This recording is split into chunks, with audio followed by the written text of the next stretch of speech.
गुरु गोबिंद दोनों खड़े, मैं कांके लागूं पाँव।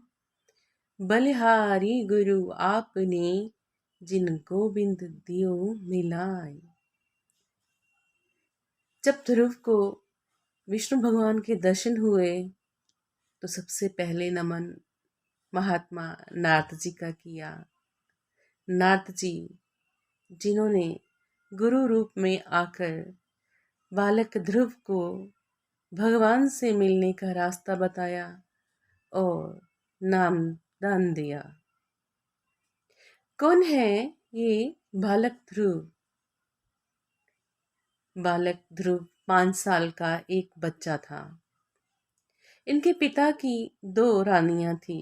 रानी सुनीति बहुत ही दयालु, परमात्मा को मानने वाली, और रानी सुरुचि जो सिर्फ अपना ही भला जानती थी।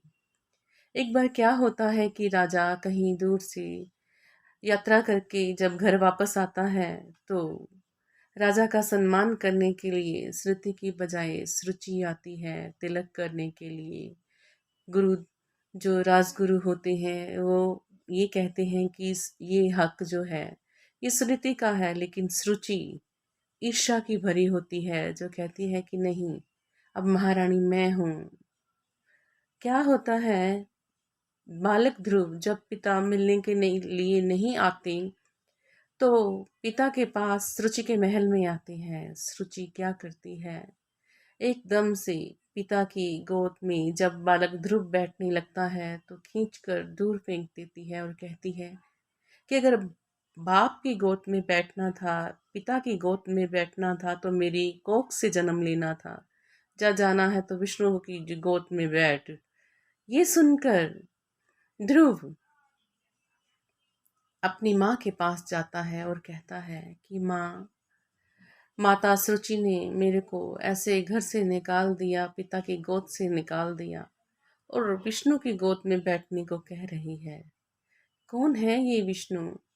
तो माता सुनीति बताती है कि विष्णु भगवान सबके पिता हैं। उनकी गोद में जो बैठ जाता है उसे और किसी की गोद की इच्छा नहीं रहती।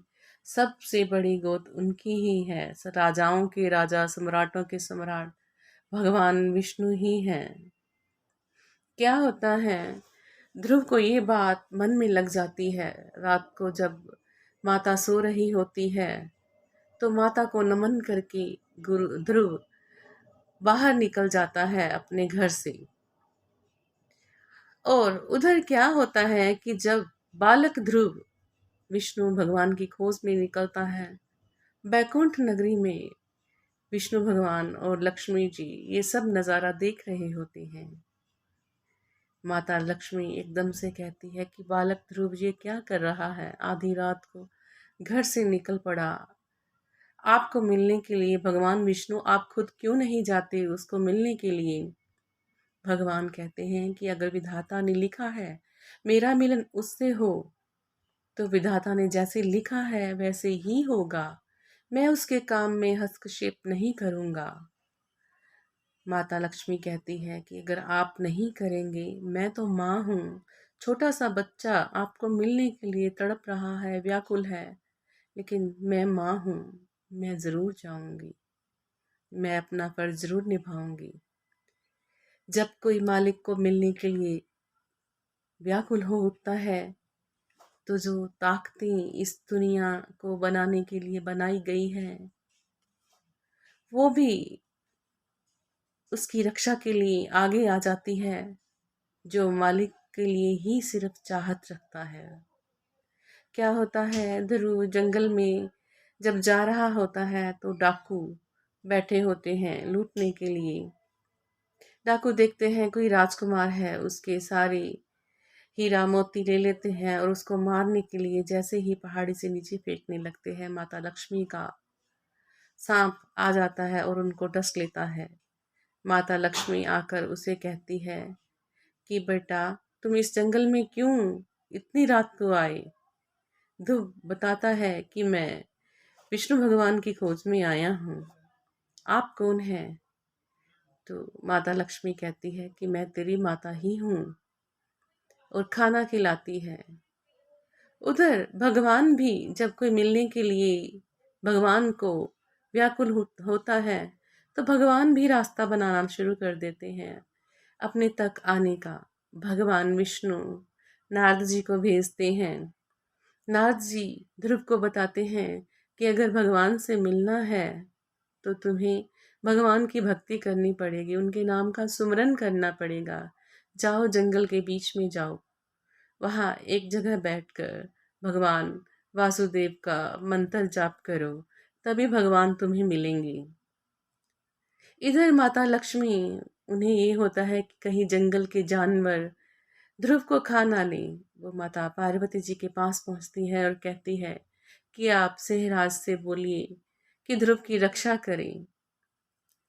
सेहराज ध्रुव की रक्षा करते हैं। जंगल के जो प्राणी होते हैं वो ध्रुव की रक्षा करने के लिए आ जाते हैं।